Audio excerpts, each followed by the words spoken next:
Moji bikovi, evo nas u tarotskopu za mjesec koji je pred nama. Ja vam želim sve najbolje kao prvo i da što ga bezbolnije prođete u ovu eklipsu lunarnu koja će se desiti 25. Ovo je za znak, podznak i mjesec u biku i reći ću vam još samo, kao što znate, ne mora sve rezonirati jer je ovo generalno, odnosno kolektivno čitanje. Znači radi se o svim bikovima i podznacima bik, a ne događa se svima isto. Ali kada gledamo posebno vama u privatnom čitanju ili kada pitate uživo, u pitanjima uživo i odgovorima, dobijete odgovor koji se tiče direktno vas i on odgovara, rezonira, 99% vam se dogodi i vi mi javite da se dogodi i na tome sam vam doista zahvalna. Evo, idemo sad krenuti. Prva karta kaže, najjača karta, dragi moji bikovi, ljubav će vam, dragi moji, naići. Naći će način da dođe do vas iako je možda nemate. Ako ste slobodni, znači kroz jedno 6 tjedana očekujte da bi mogli nekoga upoznati. A ako imate, dolazi do poboljšanja veze, odnosno braka. 10 kupova je još i vaš san i vaša idealna veza. I ovo kao da ste oduvijek nekako željeli. Ali ispala nam je druga karta, 5 pentakla. Nedostaje vam netko. Možda je to ova osoba ukoliko ste u svađi s njima i ukoliko ste recimo u separaciji. 5 pentakla i 10 mačeva. Radi se ovdje o nekakvom prekidu. Ovo je bila jedna dobra veza. Odlično je počela sa 10 kupova, ali završila se nekako tragično sa 10 mačeva. Može biti da vas je netko izdao, ali to ćemo vidjeti tek poslije. Može biti kao nekakva izdaja ili prevara. Ne vidim za sada treću osobu, vidjet ćete kasnije. Ali razišli ste se. 5 pentakla, možda su vas izbjegavali i možda, evo kažem, možda nije bilo prave prevare, hajmo reći.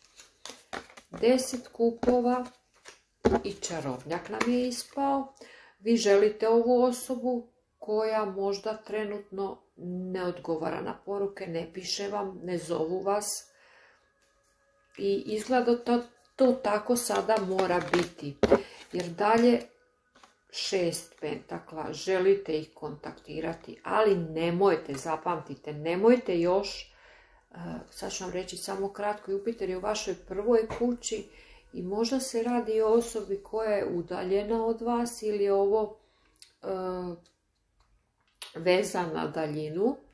Možda ste ovu osobu, mislili ste da ćete dugo biti zajedno i da ćete se čak vjenčati, ali evo došlo je do nekog razilaska. Znači može biti da se radilo o vezi na daljinu ili se možda osoba sada udaljila nekako od vas, ali nemojte ih kontaktirati. Reći ću vam kasnije zašto. 3 mača je ispalo i karta kočije. E sad, od kad je vaša osoba otišla iz vašeg života, ili kažem, ili su vas zapostavili, ili su vas prevarili, ali jako ste skrhani, jako vam je teško. Mislim da je ovo zaista privremeno. 3 mača, znači može se raditi o tome da su vas napustili radi neke druge osobe, da je bila ipak u pitanju prevara ili radi nečega što su morali napraviti. Da je nešto drugo bilo u pitanju, neka energija koja se ispriječila između vas. Meni djeluje kao treća osoba, ali neću reći za sve da je isto. Vidim ja da se vi osjećate ovdje povrijeđeno jer su oni nastavili živjeti dalje kao da se ništa nije dogodilo. Pogotovo s kartom kočije se to vidi da ova osoba ili ide naprijed ili vam se može vratiti nazad k vama. Karta lude Znači, karta lude, velika svećenica. Ovo je druga šansa koju želite s ovom osobom. Ili želite možda neku drugu osobu koja će imati ove kvalitete. I evo, manifestirate ovu osobu. Želite je u životu.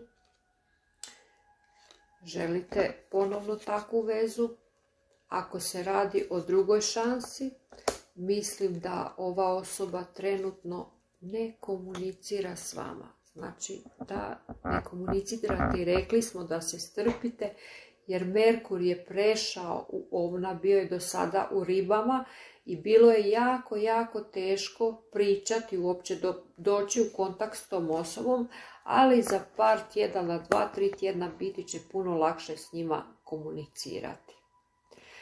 Treba još znači malo sačekati, to smo rekli. 10 dana je naravno do lunarne eklipse u Vagi, to smo spomenuli. Evo, još vam je teško naravno shvatiti što se događa sa vašom vezom. Mars vas tjera da priđete osobi, da pošaljete vašoj osobi tekstualnu poruku ili da nazovete. Na to vas tjera Mars. Dosta ste nestrpljivi, ali nemojte još, dragi moji bikovi, izvinjenje vam dolazi. Oni bi trebali prvi pisati ili zvati. I mislim da će tako biti. Jer dolazi do karta kula nam je ispala, što znači promjena i paž štapova. Znači već sada bi trebali početi željeti, odnosno manifestirati ono što hoćete, tu promjenu, da vam se promjena dogodi. Ako želite vašu osobu nazad, druga šansa će biti, oni će nazvati, ali već sada počnite razmišljati o tome. Evo, to bi bilo za vas, dragi moji bikovi, i do gledanja. Hvala vam.